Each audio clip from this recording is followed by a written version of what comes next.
Hello les amis parieurs, c'est Jérôme et ce jeudi on se rend vers Paris, non pas pour visiter les Champs-Élysées, mais dans la région parisienne. C'est direction le plateau de Gravelle et l'hippodrome de Vincennes où nous sommes invités à parier. Je ferai un zoom sur certains participants de ce quintet de trot et je donnerai mon tuyau, mon chocolat et mon cheval piment pour faire monter la température avec une belle cote.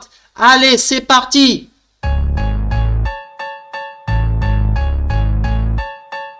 C'est un lot intergénérationnel de 9 à 11 ans qui fait office de quintet sur le parcours des 2850 mètres de la grande piste à Vincennes. 16 partants et une course franco-française avec des vieux tontons. En fin de carrière, ces chevaux, d'ailleurs, ont-ils encore la moelle? C'est la question à se poser. Surtout qu'il leur faut tous quand même un bon parcours caché, d'où beaucoup de malheureux qu'on a pu voir dans leurs dernières courses et les courses de référence. Mais je pense qu'on peut quand même éliminer sans trop de problèmes le numéro 12, Eden de Liton, qui n'arrive même plus au niveau des réclamés. Le 15, pour moi, Drop de Liton n'a pas de chance. Il est plaqué des antérieurs seulement et l'entraîneur, il est sur le sulky. Et puis, il y a le 16, Easy Atou. Il n'est plus arrivé dans les 5 premiers depuis février 2022. Donc, mes chevaux à écarter, c'est 12, 15 et 16.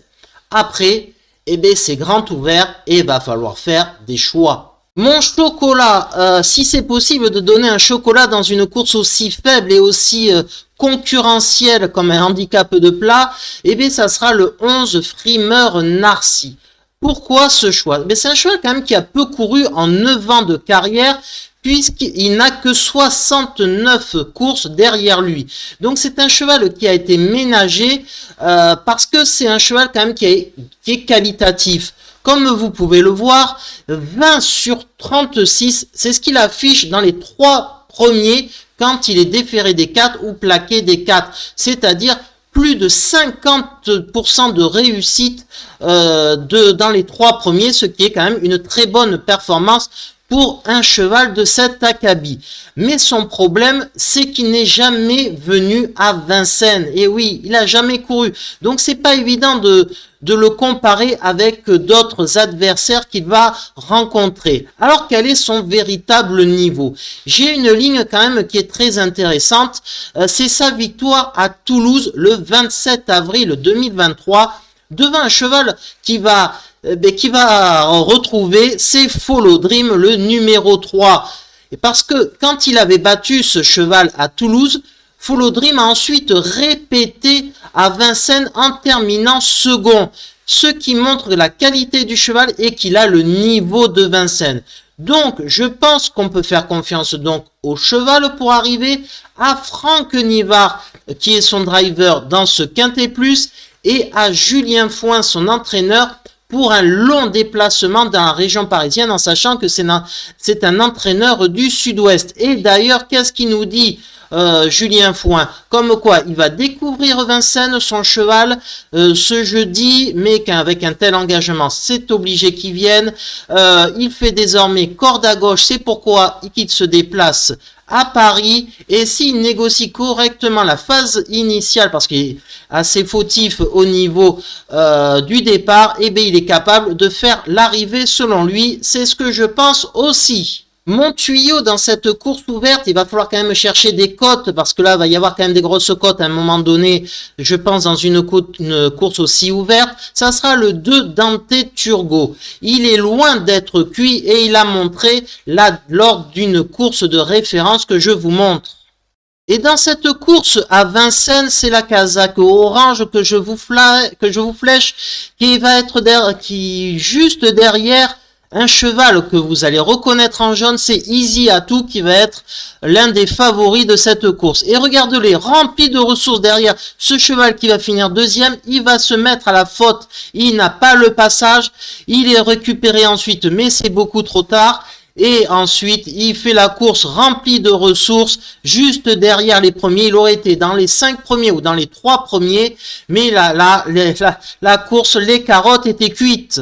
Pierre-Yves Verva au sulky, le cheval, il se plaît à Vincennes parce que s'il avait fait l'arrivée, ça aurait fait 2 fois sur 3 quand même sur l'hippodrome parisien. Donc tout est possible pour faire une belle cote. Je dis pas pour gagner, mais pour être dans les 5. Et son entraîneur, qu'est-ce qu'il nous dit? C'est un entraîneur, Guillaume Rivière, qui est du côté du sud-ouest, et il nous dit comme quoi son cheval n'est pas compliqué. Il reste sur deux disqualifications, dont la dernière à Toulouse aussi.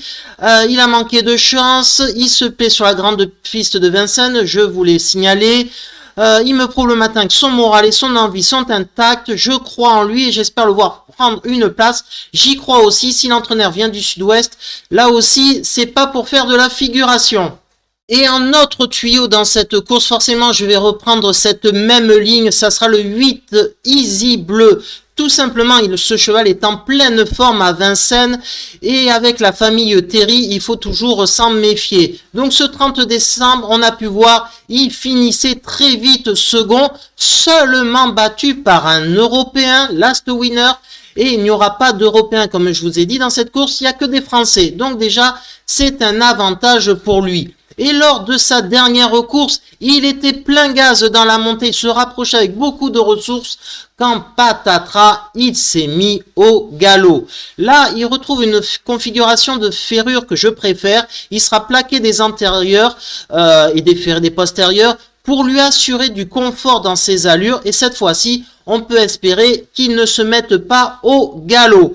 Donc, je pense que c'est un cheval plutôt fiable pour faire l'arrivée dans les 3-4 premiers s'il n'est pas fautif, les amis. Et que nous dit son entraîneur, son driver, plutôt Cédric Terry?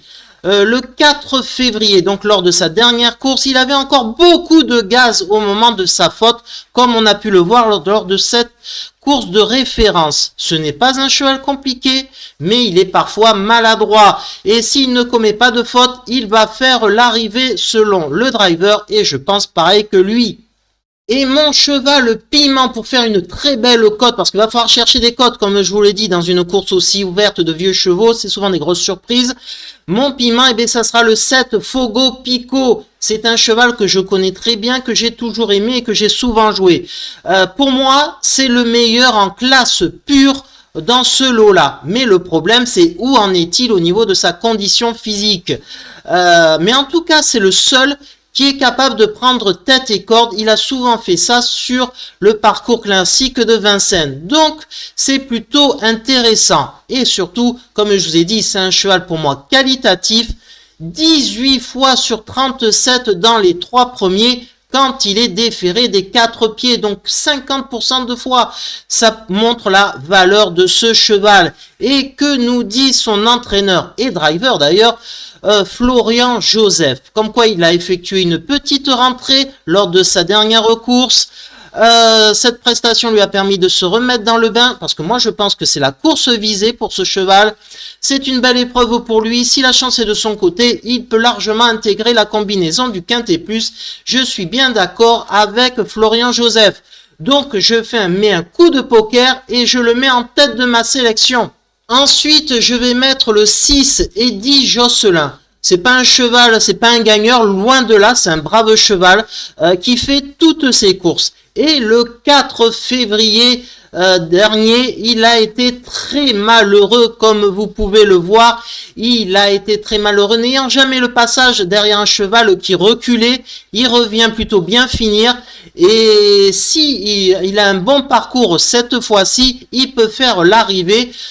Et là, c'est qui le driver? C'est Eric Raffin. Donc on peut faire confiance au driver star pour lui donner le meilleur des parcours. Et que nous dit son entraîneur Sophie Larduina Descou, comme quoi la dernière fois il n'a pas bénéficié d'un bon déroulement de course. On a pu le voir, le cheval est en pleine forme et comme bon nombre de ses rivaux, le déroulement de la course va faire la différence. Je suis bien d'accord avec elle. Allez, on continue avec la même ligne. Et oui, c'est Follow Me Flash. Follow Me Flash, je l'avais mis en plus en tuyau la dernière fois et malheureusement il n'est pas arrivé.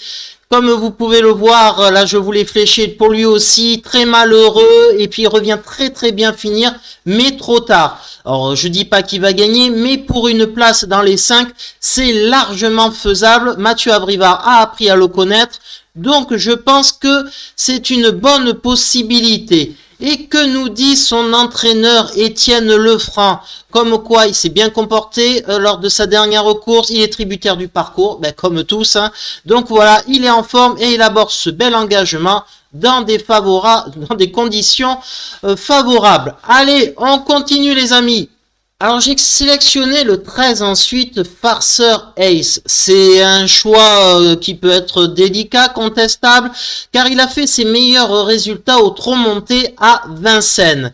Mais c'est un cheval quand même qui peut se révéler pour une place parce que c'est un cheval dur venant du monté, c'est déjà pas mal ça. Et puis l'entraîneur David Signé, il est en pleine forme et Gabi Gelormini est sur le sulky. Alors là aussi où ça peut être inquiétant, c'est qu'il est plaqué des 4. Mais la dernière fois qu'il a été dans cette configuration de ferrure, eh bien ça a fait mouche puisqu'il avait été excellent deuxième et c'était à Cagnes-sur-Mer dans un bon lot au trot attelé les amis. Et que nous dit son entraîneur David Signé? Comme quoi il se présente de façon rapprochée, mais la course, l'engagement est belle. Il ne sera pas déféré mais plaqué comme je vous ai dit, mais il reste optimiste pour le voir prendre une bonne place. Je suis comme David Signé, je pense que c'est complètement possible. En bout de combinaison, j'ai mis le 3 Follow Dream. C'est un cheval qui a été très bon second à Vincennes le 6 mai 2023, je vous en ai parlé. Ensuite, il a été absent le cheval tout l'été et il a fait sa rentrée donc de juin à janvier. Et là, il revient en forme. La dernière fois, il a été second. Il a été disqualifié pour allure. C'est ça qui est un peu inquiétant parce que c'est un cheval qui peut être fautif. Mais on peut faire confiance quand même à son entraîneur Yannick Henry pour avoir remédié ce décalage au niveau des allures. Et si Yannick Henry, c'est un entraîneur du Sud-Ouest, là aussi, il y en a beaucoup quand même qui viennent. Il vient à Paris, c'est pas pour rien, et il a fait appel à Benjamin Rochard pour driver son cheval. Et que nous dit son entraîneur justement? Qu'après 2 parcours de remise en route, Follow Dream abordait un premier objectif à Cagnes et qu'il a été donc disqualifié comme on a pu le signaler. Sa carrosserie, comme il image en métaphore, on va dire ça comme ça, il n'est pas toujours au top. Depuis, il semble parfait le matin. S'il se montre appliqué, il doit redorer son blason et je suis d'accord avec lui. C'est un cheval incontournable dans une combinaison.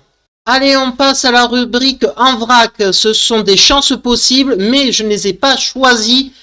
Et je vais expliquer très rapidement pourquoi en 1 minute chrono. Le 1 Faubourg du Perche, pourquoi j'ai pas choisi? Il court que monté récemment, son retour attelé peut lui faire du bien, mais c'est le moins bien engagé en gain. C'est une première explication et il ne fait plus rien à Vincennes au trot attelé, ça fait longtemps, donc c'est pour ça que je n'ai pas choisi. Le 4 Filou de l'Arrêt, il peut faire une petite place lui aussi, mais ses dernières perfs sont quand même très moyennes. Le 5 Feu de Révolte, il a fini dans les 3 premiers la dernière fois, mais ça remonte en octobre 2022, donc c'est difficile à choisir. Le 9 For Loving You, je ne le choisis pas à cause du cheval, mais à cause du driver, Bernard Piton. La dernière fois qu'il est arrivé dans les 5 premiers à Vincennes, eh bien, ça remonte à Mathusalem. Donc, lors de la dernière année, il n'est pas arrivé une seule fois dans les 5. Donc, je ne choisis pas pour ça. Et le 10, Finger des Boards, c'est mon regret. Il n'a pas couru depuis 2 mois. Quand c'est des vieux chevaux, il a faut quand même un peu de temps pour de la remise en route. Donc, je ne l'ai pas choisi, mais ça sera mon regret en cas de non partant. Et ma sélection dans ce quintet quand même très ouvert. Je tente le 7 Fogo Pico pour faire une grosse cote à l'arrivée. Le 11 Frimeur Narcy très régulier. Le 8 Easy Bleu, cheval en pleine forme qui arrive à Vincennes régulièrement en ce moment. Le 2, Dante Tirgo, pour une grosse cote, on a vu sa course de référence. Le 6, Eddie Josselin, un véritable métronome pour être dans les 5, j'y crois. Ensuite, ça va être le 14, Follow Me Flash, c'est la même ligne que le 6, donc c'est pour ça que je le mets. Le 13, Farcer Ace, Gélon Mini et David Signé en pleine forme, attention c'est possible. Et le 3, Follow Dream, Yannick Henry, le meilleur entraîneur du Sud-Ouest, se déplace à Paris, c'est pas pour rien.